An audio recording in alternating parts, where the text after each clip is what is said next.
ಎಲ್ಲರೂ ನಮಸ್ಕಾರ. ನನ್ನ ಹೆಸರು ಅನಿಲ್ ಕಾಂಬ್ಳೆ.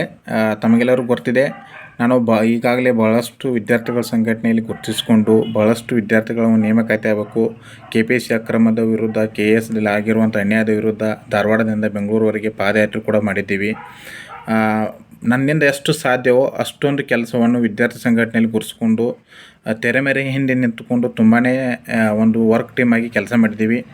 ಆದರೆ 3-4 ಹೋರಾಟಗಳಾದರೂ ಕೂಡ ಸರ್ಕಾರ ಆಶ್ವಾಸನೆ ಕೊಡ್ತಾ ಹೋಗ್ತಾ ಇದೆ ಹೊರತು ಯಾವುದೇ ನೇಮಕಾತಿಯನ್ನು ಇಲ್ಲಿವರೆಗೆ ಮಾಡ್ತಾಯಿಲ್ಲ. ಮತ್ತು KPSCಯಲ್ಲಿ ಆಗಿರುವಂಥ ಅಕ್ರಮದ ಬಗ್ಗೆ ಇಲ್ಲಿವರೆಗೆ ತನಿಖೆ ಮಾಡ್ತಾಯಿಲ್ಲ. ಹೀಗಾಗಿ ವಿದ್ಯಾರ್ಥಿಗಳನ್ನು ಇವರು ಪೊಲೀಸರನ್ನ ಬಿಟ್ಟು ಪೊಲೀಸರ ಒಂದು ಅಂಜಿಕೆ ಹಾಕಿ FIR ಮಾಡ್ತೀವಿ, ನಿಮಗೆ ಕೇಸ್ ಮಾಡ್ತೀವಿ, ಮುಂದೆ ಜಾಬ್ ಆಗೋಲ್ಲ, ನಿಮ್ಗೆ ಅದಾಗಲ್ಲ ಇದಾಗಲ್ಲ ಅಂತ ಒಂದು ಪ್ರಜಾಪ್ರಭುತ್ವದ ಹೋರಾಟವನ್ನು ಹತ್ತಿಕ್ಕುವಂಥ ಪ್ರಯತ್ನವನ್ನು ಈ ಸರ್ಕಾರ ಮಾಡ್ತಾನೂ ಇದೆ. ಈಗಾಗಲೇ ನೀವು ನೋಡಿದ್ದೀರಿ, ರೀಸೆಂಟಾಗಿ ಒಂದು ವಿದ್ಯಾರ್ಥಿಗಳು ಹೋರಾಟ ಮಾಡುವಾಗ ಅವ್ರಿಗೆ ನೋಟಿಸ್ ಕೊಟ್ಟು ಅಂಜಿಕೆ ಹಾಕುವಂಥ ಒಂದು ಪ್ರಯತ್ನ ಮಾಡಿದರು. ಅದಕ್ಕಿಂತ ಮುಂಚೆ ಹೋರಾಟ ಹತ್ತಿಕ್ಕುವಂಥ ಪ್ರಯತ್ನ ಮಾಡಿದರು. ಕೆಲವೊಂದು ಸಲ ಹೋರಾಟಗಾರ ನಾಯಕರನ್ನ ಮನೆಗೆ ಹೋಗಿ ಬಂಧಿಸಿ ಹೋರಾಟ ಹತ್ತಿಕ್ಕುವಂಥ ಪ್ರಯತ್ನ ಮಾಡಿದರು. ಕೆಲವೊಂದು ಸಲ ದೊಡ್ಡ ಮಟ್ಟದಲ್ಲಿ ಹೋರಾಟ ಇದ್ದಾಗ ವಿದ್ಯಾರ್ಥಿ ನಾಯಕಗಳನ್ನ ಎಳ್ಕೊಂಡು ಹೋಗಿ ಹೋರಾಟಕ್ಕೆ ಹತ್ತಿಕ್ಕುವಂಥ ಪ್ರಯತ್ನ ಮಾಡಿದರು. ಈ ಎಲ್ಲ ಪ್ರಯತ್ನಗಳಿಂದ ಒಂದು ಯಾವುದೇ ಪ್ರತಿಫಲ ಕೊಡ್ತಾ ಇಲ್ಲ ಅಂತ ನಾವು ಮನಗಂಡು ನಾನು ಮತ್ತು ವಸಂತ್ ನಾಯ್ಕವಾಡಿ ಸರ್ ಅಂತ ಜೊತೆಗೂಡಿ ಇದಕ್ಕೇನಾದರೂ ಒಂದು ಪರಿಹಾರ ಕಂಡುಕೊಳ್ಬೇಕು. ಈ ರೀತಿ ಆದರೆ ವಿದ್ಯಾರ್ಥಿಗಳ ನ್ಯಾಯ ಸಿಗಲ್ಲ. ಈ ಪ್ರತಿ ಸಲ ಈ ಹತ್ತಿಕ್ಕೋ ಪ್ರಯತ್ನ ನಡೀತಾ ಹೋದರೆ ವಿದ್ಯಾರ್ಥಿಗಳು ಎಷ್ಟಂತ ಇಲ್ಲಿ ಧಾರವಾಡದಲ್ಲಿ, ಬೆಂಗಳೂರಲ್ಲಿ, ವಿಜಯಪುರದಲ್ಲಿ ಓದಬೇಕು. ಈಗಾಗಲೇ ಧಾರವಾಡದಲ್ಲಿ ಬಹಳಷ್ಟು ಜನ, ಸುಮಾರು 4-5 ಜನ ಆದರೂ ತಿಂಗಳಿಗೆ ಸಾವನ್ನಪ್ತಾ ಇದ್ದಾರೆ. ಒಂದಲ್ಲ ಒಂದು ರೀತಿಯಾಗಿ ಸಾವನ್ನಪ್ತಾ ಇದ್ದಾರೆ. ಯಾರು ಟ್ರೈನಿಗೆ ಬಲಿ ಆಗ್ತಾ ಇದ್ದಾರೆ, ನೇಣಿಗೆ ಶರಣಾಗ್ತಾ ಇದ್ದಾರೆ. ಆಮೇಲೆ ಖಿನ್ನತೆಗೆ ಒಳಗಾಗಿ ಹೃದಯ ಹಾರ್ಟ್ ಅಟ್ಯಾಕ್ದಿಂದ ಸಾಯ್ತಾ ಇದ್ದಾರೆ. ಈ ಭಾಳಷ್ಟು ಕಾರಣಗಳು ವಿದ್ಯಾರ್ಥಿಗಳು ಖಿನ್ನತೆ ಒಳಗಾಗಿ ಜೀವನವನ್ನೇ ಕಳೆದುಕೊಳ್ಳುವಂಥ ಮಟ್ಟಕ್ಕೆ ಹೋಗಿದ್ದಾರೆ. ಹೀಗಾಗಿ ಎಲ್ಲದಕ್ಕೂ ಒಂದು ಫುಲ್ ಸ್ಟಾಪ್ ಇಡಬೇಕು. ಮತ್ತು ನಿಯತ್ತಾಗಿ ಓದಿದರು, ಎಷ್ಟೇ ಪರಿಶ್ರಮ ಹಾಕಿದರೂ KPSC PDOದಲ್ಲಿ ಎಷ್ಟೊಂದು ಅಕ್ರಮ ಮಾಡಿದೆ ಅಂತ ಗೊತ್ತಿದೆ. ಆಮೇಲೆ KS ಶತಾಯಗತಾಯ ಅದನ್ನ ಮಾಡೇ ತೀರ್ತೀವಿ, ಅದರಲ್ಲಿ ದೊಡ್ಡ ಭ್ರಷ್ಟಾಚಾರ ಆಗಿದೆ ಅಂತ ಎಲ್ಲರಿಗೂ ಗೊತ್ತಿದ್ದರೂ ಕೂಡ ಶತಾಯಗತಾಯವಾಗಿ ಈ ನೇಮಕಾತಿ ಮಾಡೇ ಮಾಡ್ತೀವಿ ಅಂತ ಸರ್ಕಾರ ಮತ್ತು KPSC ಅದಕ್ಕೆ ಹಠಕ್ಕೆ ಬಿದ್ದಿದೆ. ಅದರಲ್ಲಿ ದೊಡ್ಡ ಮಟ್ಟದ ಭ್ರಷ್ಟಾಚಾರ ಇದೆ, ಅದೆಲ್ಲರಿಗೂ ಗೊತ್ತೇ ಇದೆ. ಅದರಲ್ಲಿ ಬಂದಿರುವಂಥ ಸೀರಿಯಲ್ ನಂಬರ್ ಆಗಿರ್ಬೋದು, ಅದರಲ್ಲಿ ಬಂದಿರುವಂಥ ಕ್ವೆಶ್ಚನ್ ಪೇಪರ್ ಲೀಕ್ ಆಗಿರ್ಬೋದು, ಅದ್ರ ಬಗ್ಗೆ ಯಾವುದೇ ತನಿಖೆ ಇಲ್ಲ.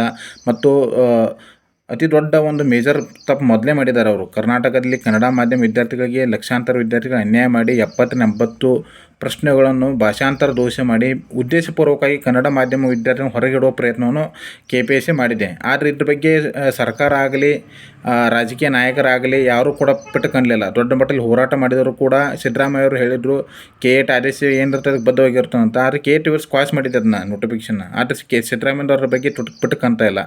ಈ ಎಲ್ಲ ಇವರ ಒಂದು ಅಕ್ರಮ ಮತ್ತು ಅನಾಚಾರದ ಒಂದು ಮೆಟ್ಟಿ ನಿಲ್ಲಬೇಕಂತಲೇ ನಾವು ಒಂದು ವಿಚಾರ ಮಾಡಿದಾಗ ಕೇವಲ ನಾವು ವಿದ್ಯಾರ್ಥಿಗಳ ಒಂದು ಸಂಘಟನೆ ಮತ್ತು ವಿದ್ಯಾರ್ಥಿಗಳ ಒಂದು ಹೋರಾಟ ಮಾಡಿದರೆ ಇವರು ಹತ್ತಿಕ್ಕೋ ಪ್ರಯತ್ನ ಮಾಡ್ತಾರೆ ಮತ್ತು ವಿದ್ಯಾರ್ಥಿಗಳನ್ನು ಭಯಗೊಳಿಸುವಂಥ ಕೆಲಸವನ್ನು ಮಾಡೇ ಮಾಡ್ತಾರೆ. ಹೀಗಾಗಿ ನಾವು ಹೊಸ ಪ್ರಯತ್ನವನ್ನು ಮಾಡಬೇಕು. ಇದು ನಮ್ಮ ಒಂದು ಹೋರಾಟ, ನಮ್ಮ ಒಂದು ಸಮಸ್ಯೆಯನ್ನು ಜನಸಾಮಾನ್ಯರ ಮಟ್ಟಿಗೆ ಒಯ್ಯಬೇಕಂತ ವಿಚಾರ ಮಾಡಿ ನಾನು ಮತ್ತು ವಸಂತ್ ಸರ್ ಅವರು ಗುರ್ಲಾಪುರ ರೈತ ಹೋರಾಟದ ಧುರೀಣರಾದಂಥ ಶ್ರೀ ಶಶಿಕಾಂತ್ ಗುರೂಜಿ ಹಾಗೂ ಚನ್ನಪ್ಪನ ಪೂಜಾರಿ ಅವರನ್ನು ಭೇಟಿಯಾಗಿ ನಮ್ಮಲ್ಲಿರುವಂಥ ಸಮಸ್ಯೆಗಳೇನು, ಯಾಕಂದರೆ ವಿದ್ಯಾರ್ಥಿಗಳು ಬೇರೆ ಅಲ್ಲ, ರೈತರು ಬೇರೆ ಅಲ್ಲ.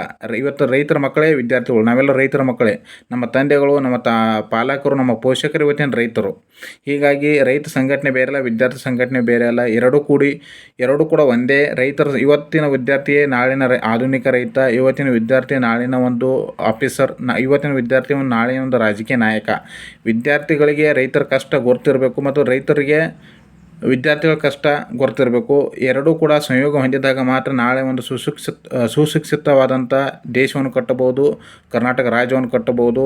ಮತ್ತು ಕರ್ನಾಟಕ ರೈತರ ಒಂದು ಕಷ್ಟವನ್ನು ಇವತ್ತಿನ ವಿದ್ಯಾರ್ಥಿಗಳು ಮನವರಿಕೆ ಆದಾಗ, ನಾಳೆ ಅವರು ಅಧಿಕಾರಿ ಆದಾಗ ರೈತರ ಒಂದು ಕಷ್ಟಕ್ಕೆ ಪರಿಹಾರ ಹುಡುಕುವಂಥ ಪ್ರಯತ್ನ ಮಾಡ್ತಾರೆ.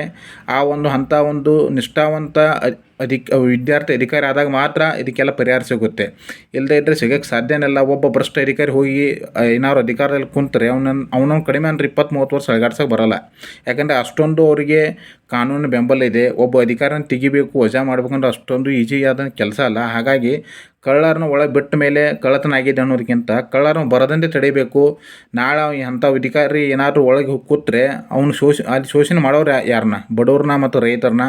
ಹೀಗಾಗಿ ರೈತ ಸಂಘಟನೆ ನಮ್ಮ ಬೆಂಬಲಕ್ಕೆ ನಿಲ್ಲಬೇಕು. ಈ ಭ್ರಷ್ಟಾಚಾರವನ್ನು ಮುಕ್ತಿಗೊಳಿಸಬೇಕು ಮತ್ತು ವಿದ್ಯಾರ್ಥಿಗಳ ನಿಯತ್ತಾಗಿ ಓದುವಂಥ ವಿದ್ಯಾರ್ಥಿಗಳ ನೇಮಕಾತಿ ಆಗಬೇಕು. ಸರ್ಕಾರದಲ್ಲಿ 2,86,000 ಹುದ್ದೆ ಖಾಲಿ ಇದ್ದರೂ ಕೂಡ ಸರ್ಕಾರ ಅದನ್ನ ನೇಮಕಾತಿ ಮಾಡಲಿಕ್ಕೆ ಇಚ್ಛೆಯನ್ನು ತೋರ್ತಾ ಇಲ್ಲ. ಹಾಗಾಗಿ ರೈತ ಸಂಘಟನೆ, ನೀವು ನಮ್ಮ ತಂದೆಯಂತೆ ಇದ್ದಂತೆ, ನಮ್ಮ ಅಣ್ಣಂದಿರು, ನಮ್ಮ ಸಹೋದರರು, ನಮ್ಮ ಪೋಷಕರು, ಪಾಲಕರು ಇದ್ದೀರಿ. ಈ ನಿಮ್ಮ ಒಂದು ಮಕ್ಕಳ ಒಂದು ಕಷ್ಟವನ್ನು ಅರ್ಥಕೊಂಡು ರೈತ ಸಂಘಟನೆ ದಯವಿಟ್ಟು ನಮ್ಮ ಬೆಂಬಲಕ್ಕೆ ನಿಲ್ಲಬೇಕಂತ ರೈತ ಸಂಘಟನೆಗೆ ನಾವು ಮನವಿ ಮಾಡಿಕೊಂಡಾಗ ಚುನ್ನಪ್ಪಣ್ಣ ಪೂಜಾರಿ ಮತ್ತು ಶಶಿಕಾಂತ್ ಗುರೂಜಿಯವರು ಬಹಳ ಸಕಾರಾತ್ಮಕವಾಗಿ ನಮಗೆ ಸ್ಪಂದಿಸಿದ್ದರು. ಮತ್ತು ಅದರ ಬಗ್ಗೆ ರೂಪುರೇಷೆಗಳನ್ನು ಅವರು ಅವತ್ತಿಂದನೇ ನಾವು ಅವರು ಚರ್ಚೆ ಮಾಡುತ್ತಾ ತೆರೆಮೆರೆ ಹಿಂದೆ ಒಂದು ದೊಡ್ಡ ಮಟ್ಟದಲ್ಲಿ ಪ್ರಯತ್ನ ಮಾಡ್ತಾ ಬಂದಿದ್ದೀವಿ. ಇನ್ನು ಅದಕ್ಕಾಗಿ ಮೊನ್ನೆ ಶಶಿಕಾಂತ್ ಗುರೂಜಿಯವರು ಧಾರವಾಡಕ್ಕೆ ಬಂದು ಒಂದು ದೊಡ್ಡ ಮಟ್ಟದಲ್ಲಿ ಸರ್ಕಾರಕ್ಕೆ ಎಚ್ಚರಿಕೆ ಕೊಟ್ಟಿದ್ದಾರೆ. 1 ವಾರ ಗಡುವು ಕೊಡ್ತೀವಿ ನಿಮಗೆ, ಅಷ್ಟರಲ್ಲಿ ನೀವೇನಾದರೂ KPSC ನಡೆಸಿರುವಂಥ KS ಎಕ್ಸಾಮ್ ಇಂಟರ್ವ್ಯೂವನ್ನು ಬಂದ್ ಮಾಡಿ ತನಿಖೆ ಮಾಡದೇ ಇದ್ದರೆ ನಾವು ಮತ್ತು ಇವು 1 ವಾರದಲ್ಲಿ ನೀವು ಏನಾದರೂ ನೇಮಕಾತಿ ಹೊರಡಿಸದೇ ಇದ್ದರೆ ಧಾರವಾಡದಲ್ಲಿ ದೊಡ್ಡ ಮಟ್ಟದಲ್ಲಿ ರೈತ ಸಂಘಟನೆ ಮತ್ತು ವಿದ್ಯಾರ್ಥಿಗಳ ಪೋಷಕರು ವಿದ್ಯಾರ್ಥಿಗಳು ಒಟ್ಟುಗೂಡಿ ಒಂದು ದೊಡ್ಡ ಮಟ್ಟದಲ್ಲಿ ಹೋರಾಟ ಮಾಡ್ತೀವಿ ಅಂತ ಪತ್ರಿಕಾಗೋಷ್ಠಿ ಮೂಲಕ ತಿಳಿಸಿದ್ದೀವಿ. ಕಾದು ನೋಡೋಣ. ನಾಳೆ ಇಂಟರ್ವ್ಯೂ ಇದೆ KSದು. ಏನಾದರೂ ಸ್ಟಾರ್ಟ್ ಮಾಡಿದರೆ ನಾವು ಈ ಏನು ರೈತ ಸಂಘಟನೆ ಎಚ್ಚರಿಕೆ ಕೊಟ್ಟಿದೆಯಲ್ಲ ಅದನ್ನ ಜಾರಿಗೆ ತಂದೇ ತರ್ತೀವಿ. ವಿದ್ಯಾರ್ಥಿಗಳು ಅಷ್ಟೇ ಅಲ್ಲ, ವಿದ್ಯಾರ್ಥಿಗಳ ಪೋಷಕರು, ಪಾಲಕರು, ರೈತ ಸಂಘಟನೆಯವರು ಮತ್ತು ಎಲ್ಲ ಸಂಘಟನೆಯವರು, ದಲಿತ ಸಂಘಟನೆ, ಕರ್ನಾಟಕ ಕನ್ನಡ ಸಂಘಟನೆ, ಕಾರ್ಮಿಕ ಸಂಘಟನೆ, ಎಲ್ಲ ಸಂಘಟನೆ ಒಂದುಗೂಡಿಸಿ ಈ ಒಂದು ಹೋರಾಟವನ್ನು ಜನಸಾಮಾನ್ಯರ ಹೋರಾಟವಾಗಿ ಪರಿವರ್ತನೆ ಮಾಡ್ತೀವಿ. ಸರ್ಕಾರವನ್ನು ಏನಾದ್ರು ನಮ್ಮ ನಿರ್ಲಕ್ಷ್ಯ ಮಾಡಿದರೆ ಅಧಿಕಾರ ಕಳೆದುಕೊಳ್ಳುವಂಥ ಪರಿಸ್ಥಿತಿ ಬಂದೇ ಬರುತ್ತೆ. ಹಾಗಾಗಿ ರಾಜ್ಯ ರೈತ ಸಂಘಟನೆ ಇದೊಂದು ಕರ್ನಾಟಕ ಜ್ವಲಂತ ಸಮಸ್ಯೆಯಾಗಿ ಪರಿಗಣಿಸಿ ಮೇ 8ರಂದು ವಿಜಾಪುರದಲ್ಲಿ ನಡೆಯುವಂಥ ಒಂದು ಕರ್ನಾಟಕ ರಾಜ್ಯ ರೈತ ಸಮ್ಮೇಳನದಲ್ಲಿ ಇದೊಂದು ನಿರುದ್ಯೋಗ ಸಮಸ್ಯೆಯನ್ನು ರಾಜ್ಯದ ಜ್ವಲಂತ ಸಮಸ್ಯೆಯಾಗಿ ಪರಿಗಣಿಸಿ ಅದರ ಬಗ್ಗೆ ಜಾಗೃತಿ ವಹಿಸುವಂಥ ಕಾರ್ಯಕ್ರಮವನ್ನು ಮಾಡ್ತಾಯಿದೆ. ದಯವಿಟ್ಟು ವಿಜಾಪುರಕ್ಕೆ ಸಮೀಪ ಇರುವಂಥ ವಿದ್ಯಾರ್ಥಿಗಳು ಯಾರ್ಯಾರು ಇದ್ದೀರಾ, ಗುಲ್ಬರ್ಗ, ವಿಜಾಪುರ, ಯಾದಗಿರಿ ಮತ್ತು ಇಲ್ಲಿ ಧಾರವಾಡದಲ್ಲಿರುವಂಥ ವಿದ್ಯಾರ್ಥಿಗಳು ಆ ಒಂದು ಸಮಾವೇಶಕ್ಕೆ ಎಲ್ಲರೂ ಬನ್ನಿ. ಎಲ್ಲರೂ ಕೂಡ ನಮ್ಮ ಸಮಸ್ಯೆಯನ್ನು ಜನಸಾಮಾನ್ಯರಿಗೆ ತಿಳಿಸೋಣ. ನಮಗೆ ಆಗುತ್ತಿರುವ ಅನ್ಯಾಯವನ್ನು ಜನಸಾಮಾನ್ಯರ ಮಟ್ಟಿಗೆ ಒಯ್ದಾಗ ಮಾತ್ರ ಇದಕ್ಕೊಂದು ನ್ಯಾಯ ಸಿಗುವಂಥ ಸಾಧ್ಯತೆ ಇದೆ. ಇಲ್ಲಾಂದರೆ ವಿದ್ಯಾರ್ಥಿಗಳು ಮಾತ್ರ ಹೋರಾಡ್ತೀವಿ ಅಂದರೆ ಸರ್ಕಾರ ಯಾವತ್ತೂ ಬಗ್ಗಲ್ಲ. ಯಾಕಂದರೆ ವಿದ್ಯಾರ್ಥಿಗಳು ಯಾವ ರೀತಿ ಅಂಜಿಕೆ ಹಾಕಬೇಕಂತ ಅವ್ರಿಗೆ ಗೊತ್ತಿದೆ. ಜನಸಾಮಾನ್ಯರು ಮುಂದೆ ಬಂದರೆ ಸರ್ಕಾರ ಬಗ್ಗೋದಲ್ಲ, ಓಡೇ ಹೋಗುತ್ತೆ. ಅಂಥ ಒಂದು ಶಕ್ತಿ ಜನಸಾಮಾನ್ಯರಿಗಿದೆ. ಹಾಗಾಗಿ ರಾಜ್ಯ ರೈತ ಒಂದು ಸಮ್ಮೇಳನ ವಿಜಾಪುರದಲ್ಲಿ ಇದೇ ಮೇ 8ನೇ ತಾರೀಕು ನಡೀತಾ ಇದೆ. ದಯವಿಟ್ಟು ಎಲ್ಲರೂ ಅದಕ್ಕೆ ಆದಷ್ಟು ಬರುವಂಥ ಪ್ರಯತ್ನ ಮಾಡಿ. ಎಲ್ಲರೂ ಬನ್ನಿ. ನಾವು ಕೂಡ ಆ ಸಮ್ಮೇಳನದಲ್ಲಿ ಭಾಗವಹಿಸ್ತಾ ಇದ್ದೀನಿ. ನೀವು ಕೂಡ ಬನ್ನಿ. ಆ ಒಂದು ಸಮ್ಮೇಳನದಲ್ಲಿ ಎಲ್ಲರೂ ಭಾಗವಹಿಸಿ ನಮ್ಮ ಸಮಸ್ಯೆಯನ್ನು, ನಮಗೆ ಆಗುತ್ತಿರೋ ಅನ್ಯಾಯವನ್ನು ನಮ್ಮ ರೈತರಿಗೆ ತಲುಪಿಸಿ ರೈತರ ಸಂಘಟನೆಯಿಂದ ಒಂದು ದೊಡ್ಡ ಮಟ್ಟದಲ್ಲಿ ಹೋರಾಟ ಮಾಡಿ ಈ ಭ್ರಷ್ಟ KPSCಯನ್ನು ಮಣ್ಣು ಮಾಡೋಣ, ಇದಕ್ಕೊಂದು ಮುಕ್ತಿ ಕೊಡೋಣ ಅಂತ ಹೇಳ್ತೀನಿ. ಎಲ್ಲರಿಗೂ ನಮಸ್ಕಾರ. ಜೈ ಹಿಂದ್, ಜೈ ಕರ್ನಾಟಕ.